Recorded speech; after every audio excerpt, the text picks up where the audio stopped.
another video. And for today's video, ang gagawin natin is magre-review naman tayo ngayon ng product. Actually, hindi naman siguro review kasi hindi naman din ako ganun ka-critical when it comes to makeup or when it comes to mga lip tints. Pero lang sa skincare talaga, ako sobrang maingat talaga ako sa skincare ko kasi sa skincare routine ko kasi yung makeup is to enhance our beauty and para mag-build up yung confidence natin. Pero so umpisa talaga yan kumbaga, sa skincare mo talaga yan, magsisimula.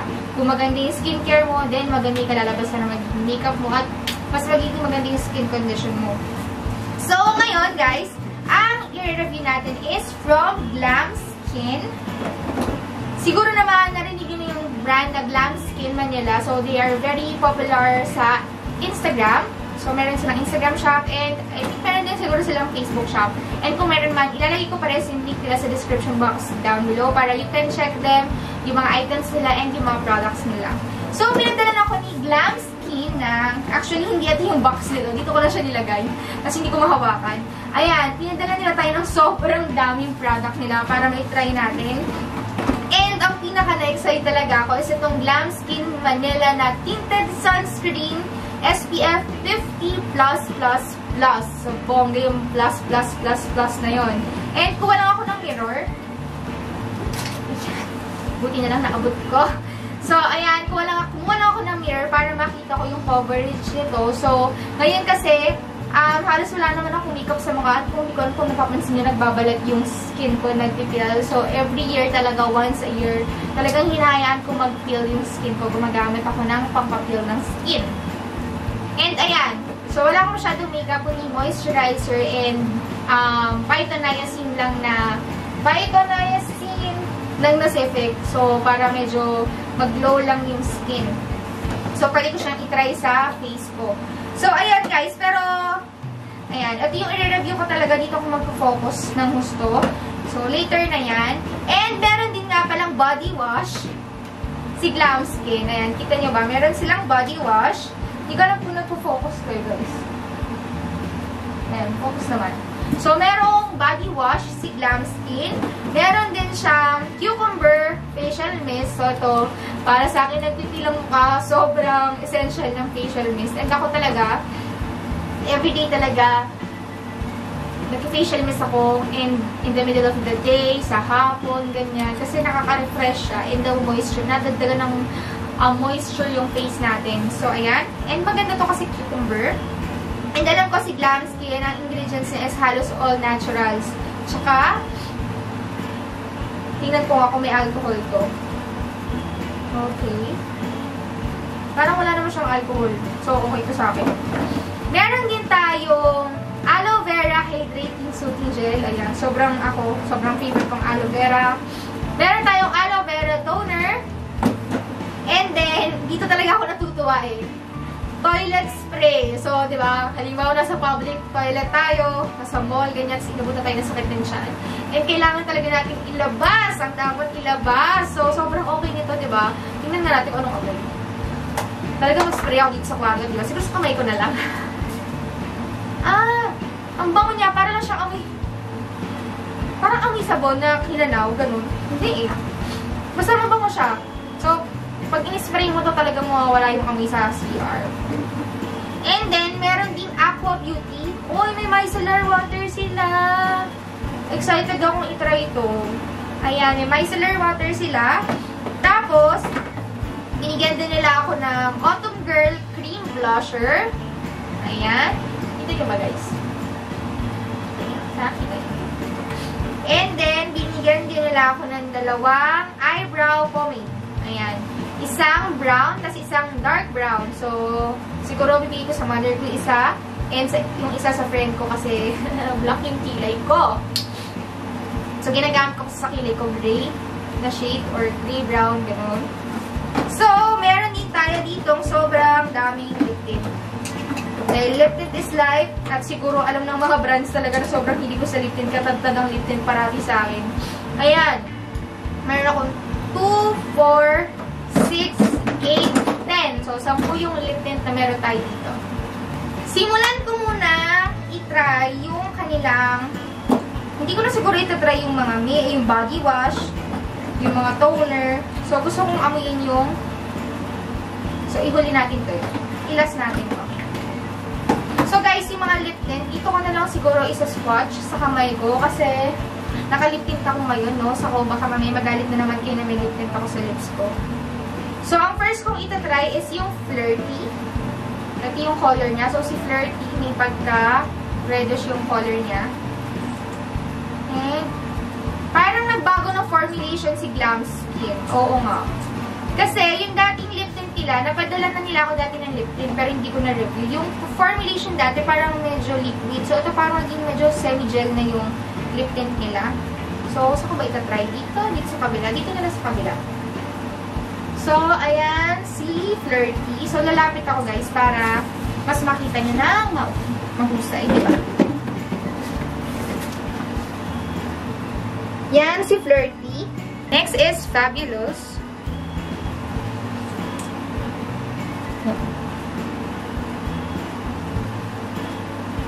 Next is Brave.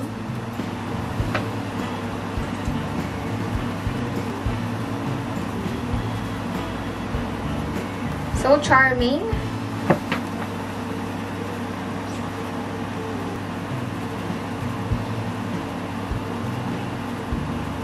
Calm.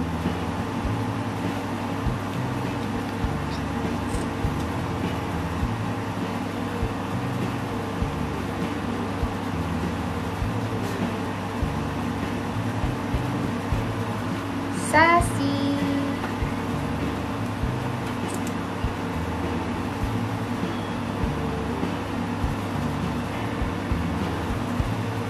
Gorgeous.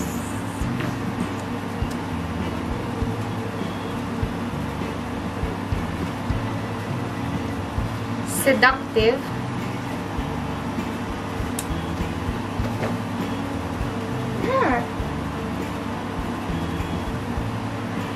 Innocent.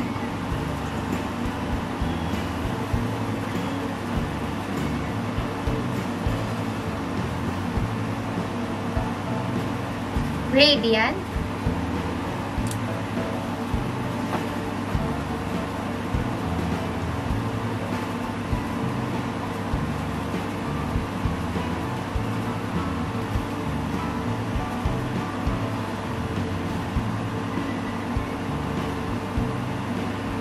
So, ayan guys, sa-swatch na natin yung mga lip tint ni Glam Skin Manila. And for me, mas nagustuhan ko yung... Hindi ko alam talaga kung nagpalit sila ng formulation or ito pa rin ba yung dating formulation. Pero feel ko talaga, iba talaga tong formulation na to. Kasi parang ngayon naging gel type siya ng konting-konti. Pero, oo, gel type na siya ngayon.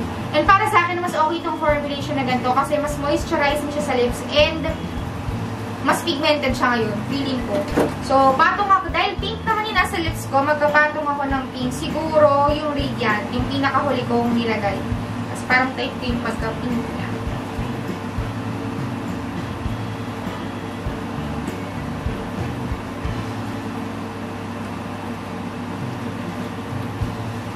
Wala siyang lasa. Kasi diba merong ibang kinain ko talaga, diba? Meron kasing ibang lip tint na sobrang pakla. Meron naman sobrang pait. Ito, walang lasa.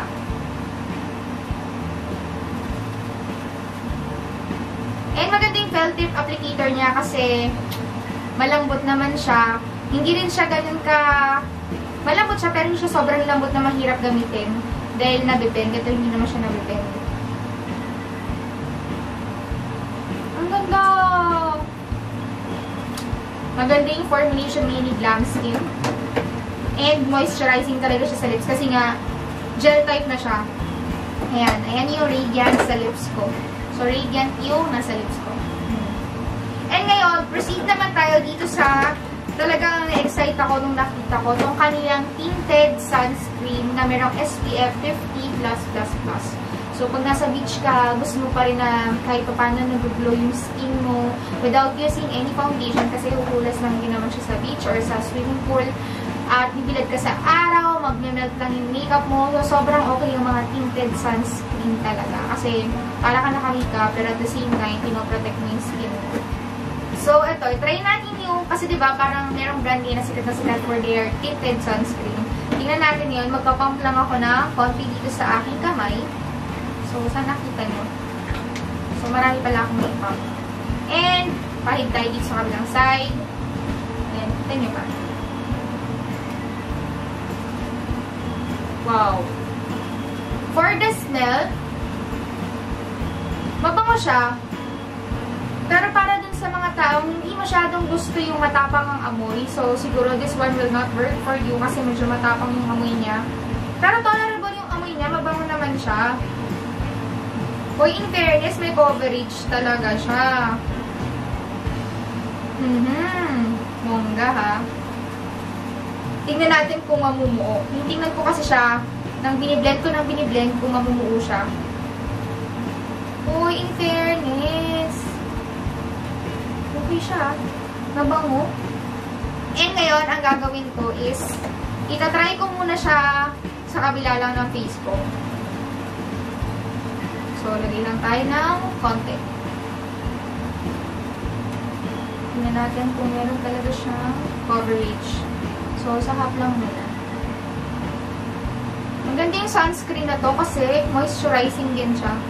Hindi siya yung dali nga siyang i-blend eh.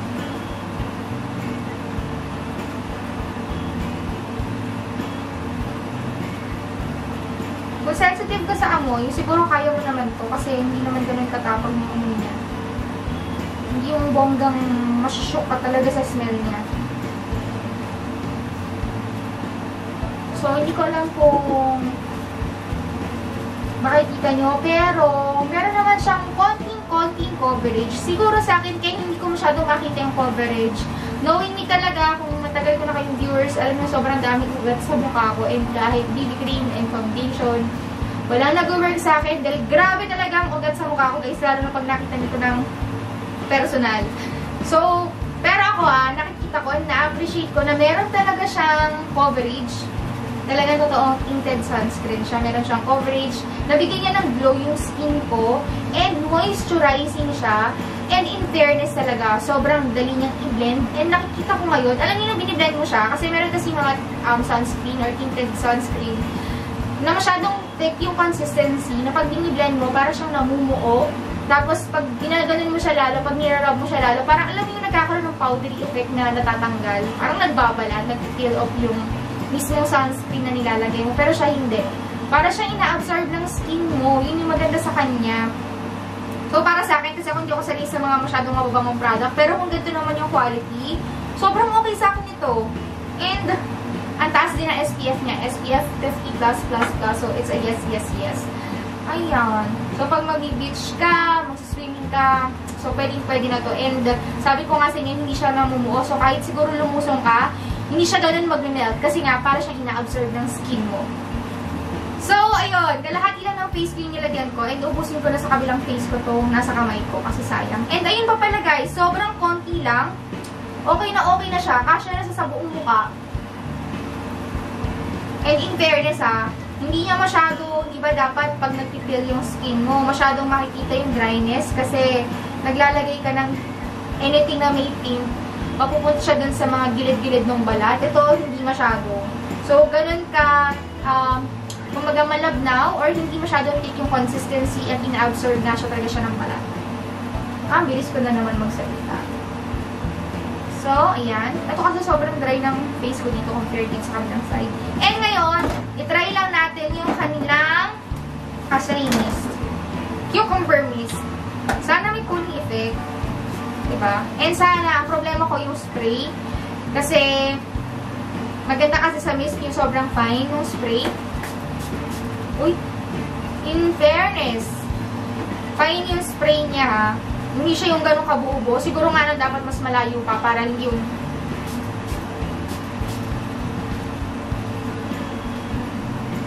mabango siya. And maganda yung pagkakaspray niya kasi hindi malaking buo-buo yung binibigay niyang, yung nilalabas itong, anong tawag dito? Anong tawag dito? Nasa dulo lang naman ang dila ko eh. So, hindi ganun ka, kumbaga, maganda yung pagkakaspray niya dahil hindi siya yung mga malalaking butil ang nilalabas niya. Ang problema nga lang niya, sobrang dami niyang dinidispense na product. So, ayun. Siguro kung mapapalitan yung spray, yung pinaka-dispenser dito, sobrang okay nito kasi refreshing siya sa mukha. And although cucumber is good for the skin, kaya okay na okay to. So, ayun na nga guys, yung verdict ko sa product ni Glam Skin Manila. And for me, it is super worth yung mga products nila. Kasi alam ko yung mga products nila is super affordable. And, di ba, mas okay na mag-support tayo ng mga local brands. Lalo na kung okay naman din yung mga tinitinda nila, yung mga products na nilalabas nila. And, yun na nga. Sobrang gustong-gusto ko tong lip tint ngayon ni Glam Skin. And, gusto ko rin yung tinted sunscreen nila, pati yung Cucumber Facial Mist. So, kung papalitan lang talaga guys yung sprayer ng facial mist, kasi yung unang spray talaga, parang sinampal na gano'n, nagulat ako eh. So, ayun, yung ibang products nila, siguro pag na-try ko, i-update ko na lang kayo on my vlogs para updated din kayo at alam nyo rin kung okay ba yung mga ibang products or nag-work ba yung product ng Glam Skin Manila. So, ayun na nga guys yung review ko kay Glam Skin Manila. Ilalagay ko na nga lang sa description box down below yung link nila. So, ayun, if you like this video, please give this video a thumbs up and don't forget to subscribe. Bye! Maraming salamat!